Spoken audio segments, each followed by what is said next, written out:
Alright, so first steps first, we're gonna have to open your browser and go to blender.org, and you can see in the main page here there's a download button. We're gonna click on this one, and since today my recording is on the 21st of September, we're gonna download Blender 3.3, and that is the version number. And since we are using Windows, we are going to press on this version, which is the Windows installer, and this thing will automatically download. There's going to be a pop-up here any second now. It's right here.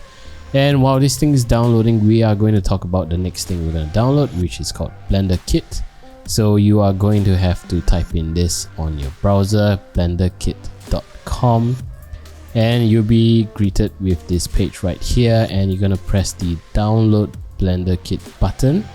And currently my version is version 3.2 blah blah blah, and I'm just gonna click on download, and let's just let these two things download before we go to the next section. Okay, so I have everything downloaded right now, and I'm just gonna click on the Blender installation file right here. I'm gonna bring this into screen and press next, accept agreement, press next, next, install.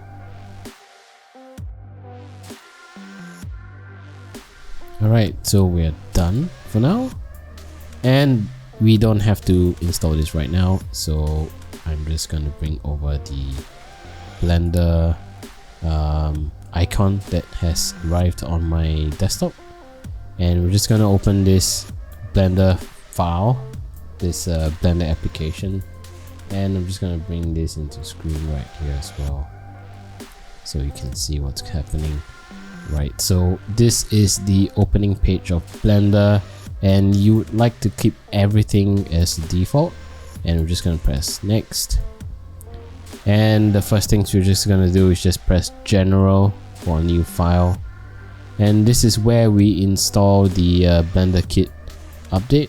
So we're just going to go to the preferences in edit, and then we're going to add-ons, and then we're going to have to press install, and we have to search for our Blenderkit zip file. So this is the one right here, where in my downloads folder, and we're just gonna press install add-on.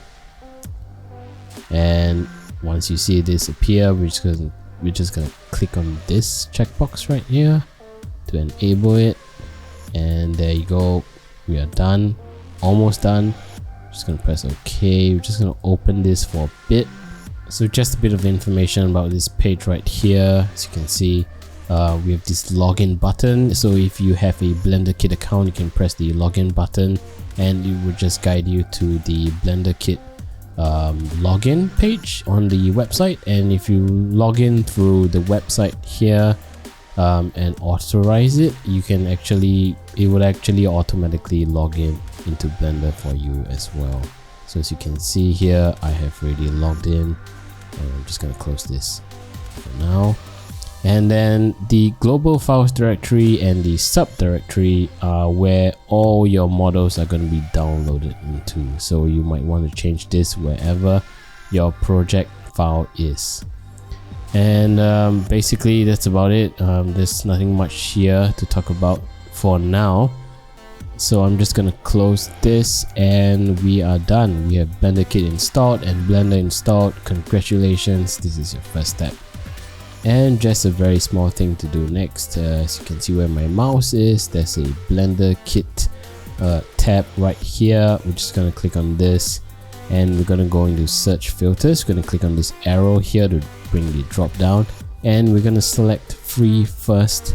And basically what happens is that this free first filter is going to organize all the models based on the free stuff first, and then the paid stuff later. So you can have fun browsing all the free stuff, especially if you do not have a paid account. So yeah, that's about it for this first video. I hope this is easy to follow, and I'm going to try and make things even easier when we start bringing in the models.